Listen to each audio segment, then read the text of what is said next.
தமிழ்நாடு சட்டமன்ற பேரவையின் அரசு உறுதிமொழி குழு தலைவர் தி வேல்முருகன் சிவகங்கை மாவட்டத்தில் பல்வேறு அரசு திட்ட பணிகளை நேரில் பார்வையிட்டு ஆய்வு மேற்கொண்டார்.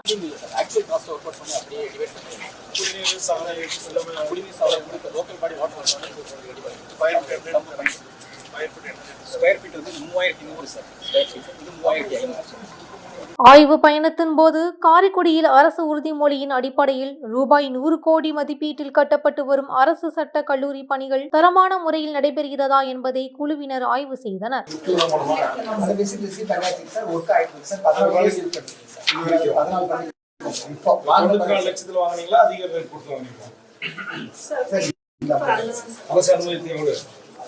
அந்த ரேட்ல தான் எந்த ரேட் சொல்லுங்க அதான் கேக்குறேன் 94 லட்சத்துக்கு வாங்கி இன்ஸ்டால் பண்ணி மக்கள் பயன்படுத்தி சார் 14 கேஸ் யூஸ் ஆயிருக்கு சார். இதாவது 14 கேஸ் பண்ணிருக்கோம் சார். இன்ஸ்டால் குழு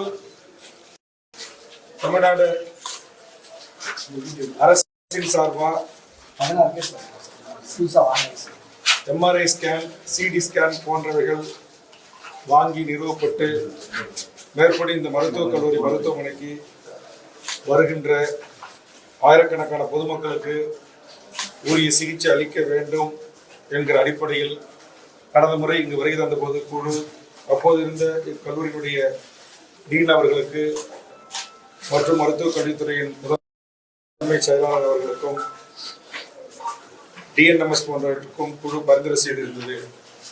ஆனால் இப்போ 1.5 வருடம் கழித்து குழு திரும்ப வருகை தந்த போதும் இப்போதுதான் எம்ஆர்ஐ ஸ்கேன் மேற்படி இந்த மருத்துவக் கல்லூரிக்கு வழங்குவதற்கான உத்தரவிடப்பட்டிருப்பதற்காகவும் தற்போது இந்த அறையில் அது